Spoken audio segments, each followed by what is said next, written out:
Samedi 29 mai, je n'ai pas de questions, mais juste une ouverture à écouter.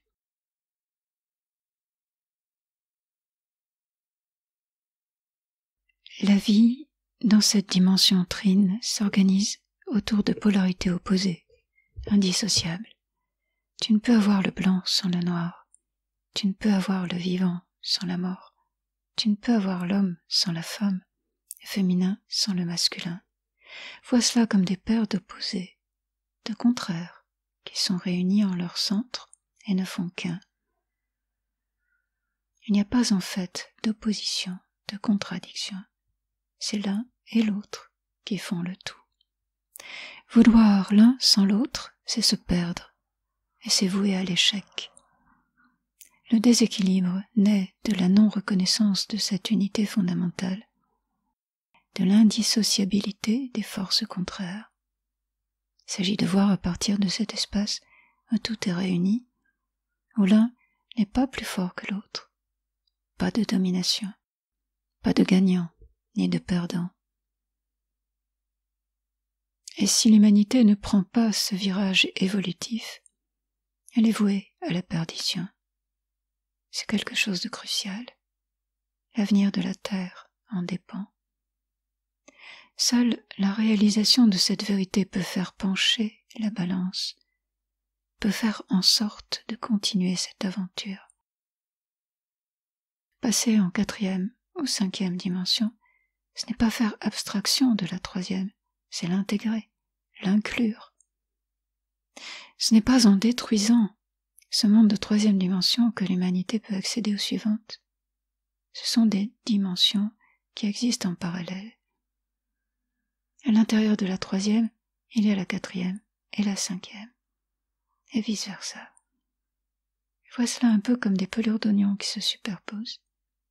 Tu ne peux supprimer une de ces pelures sans mettre en péril tout l'oignon, tout l'ensemble. Voir ce qui unit, voir à partir de cet espace qui rassemble. L'élan vital ne fait pas de distinction. Il pousse à vivre, à expérimenter. Il se soucie peu de ce qui est bien et de ce qui est mal, de toutes ces cloisons inventées par le mental humain. Et tout est au service de la lumière. Tout est expression de la lumière qui se reflète dans cette matière, qui est elle-même de la lumière densifiée.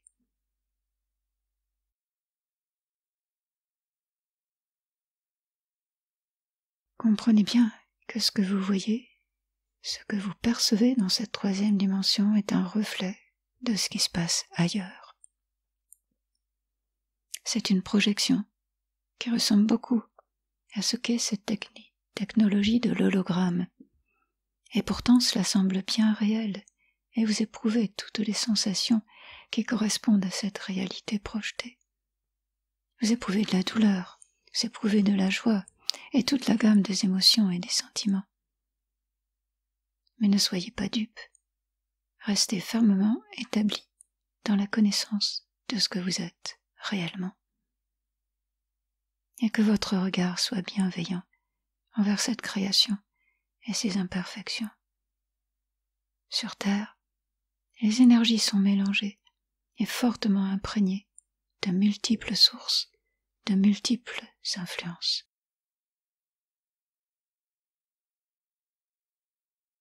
Tu as encore vu cela ce matin, tu en as fait l'expérience. À trop vouloir rendre parfait, c'est l'inverse qui se produit. Vois le symbole de ce qui s'est passé. Tu vois un fil qui dépasse, tu le coupes, et tu pressens que cela va faire un trou dans le tricot. Et effectivement, c'est ce qui est arrivé.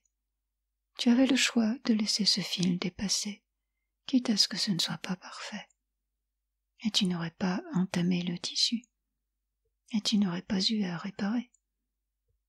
Et bien sûr, tu aimerais revenir en arrière et effacer ce geste inconséquent, mais tu ne le peux pas. Ce n'est pas une possibilité liée au temps. Revenir en arrière, faire d'autres choix, effacer ce qui a été fait, prendre une autre décision, cela n'appartient pas à cette dimension. Tu peux tirer la leçon de cette expérience, la modéliser, et l'étendre à d'autres domaines de ta vie. Tu peux aussi demander à faire les bons choix et être guidé par ton intuition, qui elle ne te trompe pas. Encore faut-il que tu saches la reconnaître et accepter qu'elle te guide.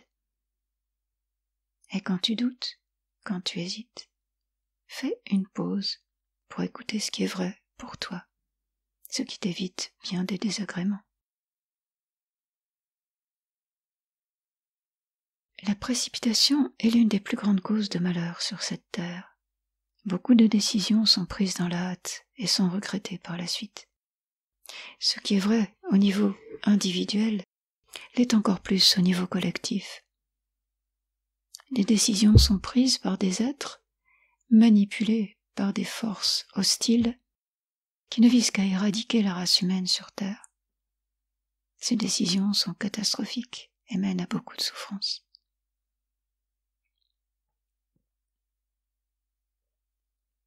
Comment peut-on empêcher cela? Faire contrepoids en vous reliant, en créant des noyaux, non pas d'opposition ni de résistance, mais des noyaux connectés, reliant des êtres qui mettent en pratique leur soif de vérité et de connaissance. Des noyaux qui sont comme des pôles de communication entre la Terre et les dimensions plus subtiles. Des relais, en quelque sorte, où la vie peut continuer d'évoluer dans la paix et la fraternité. Il est essentiel de ne pas s'opposer, car cela renforce ce contre quoi on se bat. Créer à partir de l'être, et automatiquement cela fera contrepoids et permettra un maximum d'êtres sur la Terre de continuer à évoluer.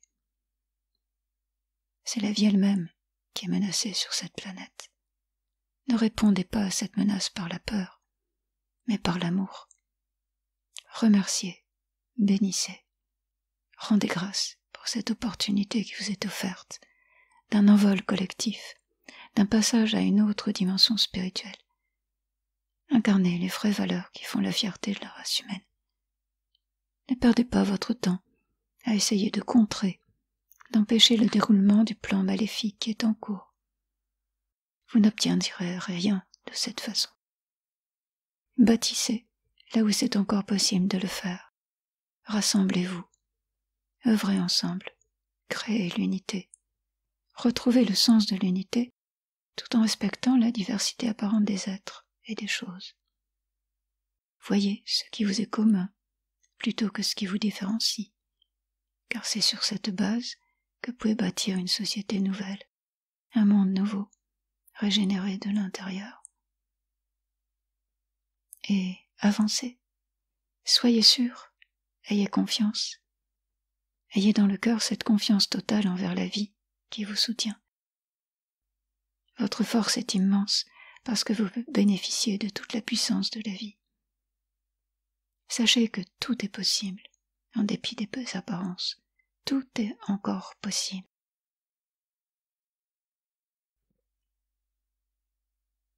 Merci, Mère.